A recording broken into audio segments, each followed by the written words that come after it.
and thank you especially for holding this important and timely hearing that, with rising food prices and soaring fuel costs, is the subject of many discussions around the country and certainly in my home state of Wisconsin. In December, Congress passed the Energy Independence and Security Act, which made an historic commitment to American biofuels with its increase in the renewable fuels standard. It creates American jobs and provides critical environmental safeguards to ensure that the growth of homegrown fuels help reduce carbon emissions and do not degrade water or air quality or harm our lands or public health. Since the first large-scale ethanol plants opened in Wisconsin in 2002, my home state has increased ethanol production levels to almost 500 million gallons annually at 9 plants across the state. Wisconsin is now in the top 10 states for overall production. Meanwhile, air quality in my home state has improved, and the price of gas would be about 15% higher, according to a Merrill Lynch analysis, if ethanol consumption were diminished. Moreover, a number of the producers in my state have created a food and fuel scenario rather than a food versus fuel scenario by using the process that separates the protein from the starch in the corn kernel, allowing for the production of ethanol and a dried distiller grain product that is used as feedstock for animals. Now, I can appreciate the concern that increasing corn-based ethanol production has some unintended consequences on the world's food supply.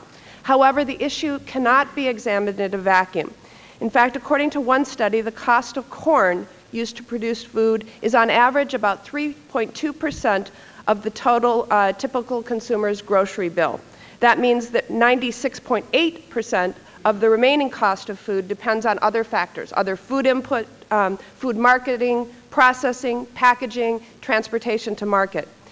Adding costs to the mix are the worldwide drought, fuel costs, and exploding demand elsewhere in the world, especially among developing countries, and speculation in the commodity markets.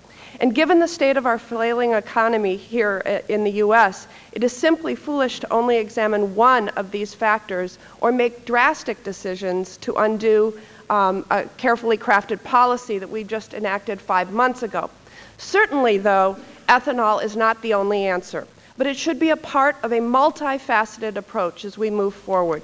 We will only be able to perfect the science of lowering greenhouse gas emissions and addressing energy independence if we set the stage through research, technology, infrastructure, and policy advancements, all of which open the door for third-generation biofuels, including cellulosic ethanol from switchgrass and other inputs. Last year, the Department of Energy made a commitment to moving forward with advanced biofuels when it had awarded the University of Wisconsin, in partnership with Michigan State University, a $134 million grant to develop one of 3 national research centers aimed at converting wood chips, grasses, corn stalks, and other plant-based materials into biofuels. The science that will emerge from this center would not be possible without our commitment to corn-based ethanol.